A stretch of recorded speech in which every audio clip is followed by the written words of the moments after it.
Hello students, আজকে তোমাদের জন্য ক্লাস 7 প্রশ্ন বিচিত্রা 2024 সেকেন্ড সামেটিভ ইভলিউশনের ম্যাথমেটিক্সের মডেল কোশ্চেন পেপার 9 আলোচনা করছি। এটা গোড়াবাজার আইসি ইনস্টিটিউশন কোশ্চেন। প্রথমে একের দাগ, সঠিক উত্তরটি নির্বাচন করে লিখতে বলেছে।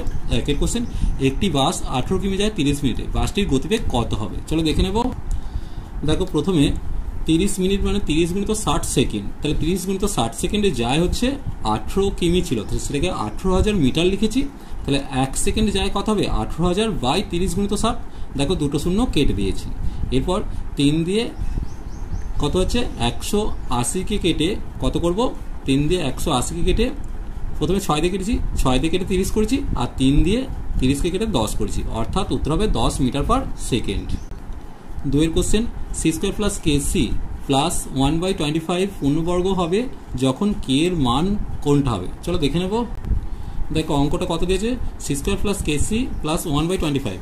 সেখানে আমি সিটাকে তার হোল স্কোয়ার করলাম, 125 মানে কত? 1/5 তার হোল স্কোয়ার, মানে a square plus b square ready আছে, মাঝখানে plus minus 2 into a into b লিখলাম। তাহলে কি পেয়ে যাচ্ছি? সি প্লাস মাইনাস 1/5 তার হোল স্কোয়ার, অর্থাৎ পূর্ণবর্গাকারে সাজিয়েছি। তাহলে কেসির জায়গায় কে বসে আছে? কেসির জায়গায় এটাই বসে আছে। তাহলে কেসি সমান প্লাস মাইনাস 2c/5 লিখলাম। এখন দেখো সিসি কেটে গেলে কে এর মান কত আসছে? Plus minus 2/5। তাহলে উত্তর আসছে প্লাস মাইনাস 2/5। তাহলে এখানে ডি এর উত্তরটাতে দাগ দিলাম, আর আগেরটা বি এর উত্তর। এরপর দেখো কোনো ত্রিভুজের উচ্চতা মধ্যমা একই, তাহলে সাধারণত সমবাহু ত্রিভুজের উচ্চতা এবং মধ্যমা একই হয়, অর্থাৎ এর উত্তরটা সঠিক। এরপর দেখো দুয়ের দাগ, যে কোনো দুটি প্রশ্নের উত্তর করতে বলেছে। √11 এর 3 দশমিক স্থান পর্যন্ত আসন্ন মান লিখতে বলেছে। চলো দেখে নেব। দেখো প্রথমে 11-র পর কটা করছি? 1 জোড়া, 2 জোড়া, 3 জোড়া, 4 জোড়া। তাহলে 4 জোড়া মানে 8টা শূন্য লিখেছি। যেহেতু 3 দশমিক স্থান, তাই আমাকে 4 জোড়া শূন্য নিতে হয়েছে। এরপর প্রথমে দেখো 11-র মধ্যে দাগ, দুটো শূন্য, দুটো শূন্য, দুটো শূন্য, দুটো শূন্য, এগুলো দাগ দিতে হয়। 3 3-কে 9, বিয়োগ করলে 2 আসছে, দুটো শূন্য নেমে গেল, দশমিক বসলো। এবার 3-এর ডবল 6 এলো। এবার দেখো 3 খাইয়েছি, তাহলে 3 দিয়ে 63কে গুণ করে 189 পেলাম। বিয়োগ করলে 11 আসছে, আবার সেই দুটো শূন্য নেমে যাবে। আর এখানে 33কে 2 দিয়ে গুণ করলে 66 পেলাম। এবার এখানে 1 বসালাম, এখানে 1 বসালাম, নিচে হয়ে গেল 661। বিয়োগ করলে দেখো 439 আসছে, দুটো শূন্য নেমে গেল। 331কে 2 দিয়ে গুণ করলে পাচ্ছি 662। এরপর 6 বসালাম, 6 বসিয়ে পাচ্ছি 39756। বিয়োগ করলে আসছে 414400, সরি 4144 পর্যন্ত এলো, দুটো শূন্য নামিয়ে দিয়েছি। এরপর দেখো 3316কে 2 দিয়ে গুণ করলে 6632 পাচ্ছি, আবার 6 খাইয়েছি, 6 খাই 397956 পেলাম। বিয়োগ করলে 16444। এই ভাগটা কন্টিনিউ চলছে। যেহেতু আমাকে দশমিকের পর 3 দশমিক স্থান পর্যন্ত বলেছে, তাই এই দশমিকের পর আমি 4টে সংখ্যা নিয়েছি। এবার আসন্ন মানে কনভার্ট করবো, তাই লিখলাম √11 সমান 3.3166। এরপর দেখো মানে আমাকে 6 পর্যন্ত নিতে হবে। যেহেতু এটা 6 আছে, 5 বা 5-এর থেকে বড় হলে তাহলে এটা 1 বাড়বে, অর্থাৎ 3.317 উত্তর পাবো। এরপর দেখো 2-এর অঙ্কটা, 1600 বর্গমিটার একটি বর্গাকার স্থান বেষ্টন করে এমন দৈর্ঘ্যের তার দিয়ে একটি আয়তক্ষেত্র গঠন করা হলো। আয়তাকার ক্ষেত্রটির দৈর্ঘ্য প্রস্থের 3 গুণ হলে আয়তাকার ক্ষেত্রটির ক্ষেত্রফল নির্ণয় করতে বলেছে। চলো দেখে নেব। প্রথমে বর্গাকার জায়গার যদি বর্গমূল করি তাহলে বাহুর দৈর্ঘ্য হবে, তাই √16 বর্গমূল করলে আমি 40 পেলাম। তাহলে বর্গাকার স্থানের বাহুর দৈর্ঘ্য হচ্ছে 40 মিটার। বর্গাকার স্থানের পরিসীমা কত হবে? 4 গুণিত বাহু, অর্থাৎ 4 গুণিত 40 সমান 160 মিটার পেলাম। ধরি আয়তাকার ক্ষেত্রটির প্রস্থ x মিটার, আর দৈর্ঘ্যটা হচ্ছে তাহলে কত হবে? 3 গুণ মানে 3x মিটার হবে। তাহলে পরিসীমা কত হবে? 2 ইন্টু দৈর্ঘ্যযুক্ত প্রস্থ, তার মানে কত পেলাম? 2 ইন্টু 4x, অর্থাৎ 8x মিটার। এখন আয়তাকার ক্ষেত্রটিকে বেষ্টন করে বর্গাকার ক্ষেত্রটিকে বেষ্টন করে আয়তাকার ক্ষেত্র থাকতে হবে, সেই তারটার দৈর্ঘ্য। তাহলে বর্গাকার ক্ষেত্রের পরিসীমা কত ছিল? 160। তাহলে আয়তাকার ক্ষেত্রের পরিসীমা কত হবে? 160। তাই লিখবো শর্তানুসারে 8x সমান 160, তাই লিখেছি শর্তানুসারে 8x সমান 160। x এর মানটা কত আসছে? x এর মানটা আসছে 20, অর্থাৎ আয়তাকার ক্ষেত্রটির প্রস্থ 20 মিটার, দৈর্ঘ্য কত হবে? 3 গুণ, তাহলে 3 গুণিত 20 অর্থাৎ 60 মিটার। তাহলে আয়তাকার ক্ষেত্রটির ক্ষেত্রফল কত হবে? না 20 গুণিত 60 সমান 1200 বর্গমিটার। এটাই উত্তর।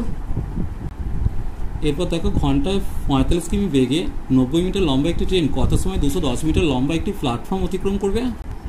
তাহলে প্ল্যাটফর্ম অতিক্রম করতে ট্রেনটি মোট দূরত্ব অতিক্রম করবে ট্রেনের দৈর্ঘ্য প্লাস প্ল্যাটফর্মের দৈর্ঘ্য, তার মানে 300 মিটার অতিক্রম করবে। আর 45 কিমি সমান হচ্ছে 45,000 মিটার, 1 ঘন্টা সমান হচ্ছে 3600 সেকেন্ড। এখন দেখো ছকটা করেছি, 45,000 মিটার যাচ্ছে 3600 সেকেন্ডে, 300 মিটার যেতে কত সময় লাগবে। এখন দেখো দূরত্ব কমলে সময় কমবে, অর্থাৎ সরল সম্পর্ক। তাহলে কী হবে, সমানুপাত্র দেখো 45,000 = 300 ডবল = 3600 = স্টার। তাহলে স্টারের মানটা চাইছে, তাহলে 300 × 3600 বাই 45,000টা নিচে বসছে, শূন্যগুলো কেটে ক্যালকুলেশন করলে 24 সেকেন্ড আসছে, অর্থাৎ 210 মিটার প্ল্যাটফর্ম অতিক্রম করতে ট্রেনটির 24 সেকেন্ড সময় লাগবে। এরপর দেখো 3 দাগে দিয়েছে, এগুলো বীজগণিত, a প্লাস বি এর মান দিয়েছে, a মাইনাস বি এর মান দিয়েছে, এইটার মান যেটা বইটাকে দিয়েছে। তাহলে দেখো প্রথমে 8ab × a² + b² সাজিয়ে নিচ্ছি। 8abটাকে 4ab × 2 করেছি, আর a² + b² রেখে দিয়েছি। তাহলে এটা একটা 4ab সূত্র, আর এটা 2 × a² + b² এর সূত্র। তাহলে 4ab সূত্রকে a + b তার whole square minus a - b তার হোল স্কয়ার, এটাকে সেকেন্ড ব্র্যাকেটে রেখেছি। আর 2 × a² + b² সূত্র একই, শুধু এই জায়গাটা প্লাস হবে। তাহলে কত হবে, a + b তার whole square plus a - b তার হোল স্কয়ার। এবার দেখো a + b এর মান 5 দেওয়া আছে, আর a - b এর মান 1 দেওয়া আছে। তাহলে কি লিখবো, 5² - 1² আর 5² + 1², অর্থাৎ 25 - 1 25 + 1 সমান কত পেলাম, 24 × 26, অর্থাৎ গুণ করলে 624 উত্তর আসছে। এরপর দেখো সূত্রের সাহায্যে ক্রমিক গুণফল করতে বলেছে, চলো দেখে নেব। দেখো প্রথমে অঙ্কটা টুকেছি, টোকার পর দেখো a - b R a + b কিসের সূত্র, a² - b² সূত্র, তাই লিখেছি a² - b², বাকিটা a² + b², a4 - b4, a8 + b8 লিখেছি। এখন দেখো এটা যদি a হয়, এটা যদি b হয়, তাহলে a - b a + b, তাহলে কি হবে, a² - b², অর্থাৎ a4 - b4, বাকিটা লিখেছি। তারপর দেখো এটাও একই, তাহলে a8 - b8, এটা a8 + b8, তার মানে a16 - b16, কারণ স্কোয়ার করলে, এটা যদি স্কোয়ার করি কত হবে, a16 আসবে আর b16 আসবে, এটাই উত্তর। এরপর দেখো এর মানটা যে এসে, চলো দেখে নেব। দেখো প্রথমে অঙ্কটা টুকেছি, তারপর x/y - y/x করেছি সমান 2/3। এবার দেখো উভয় পক্ষকে বর্গ করিয়া পাই, তাহলে এই দিকটার বর্গ করলে x - y - y/x তার হোল স্কয়ার সমান 2/3 তার হোল স্কয়ার।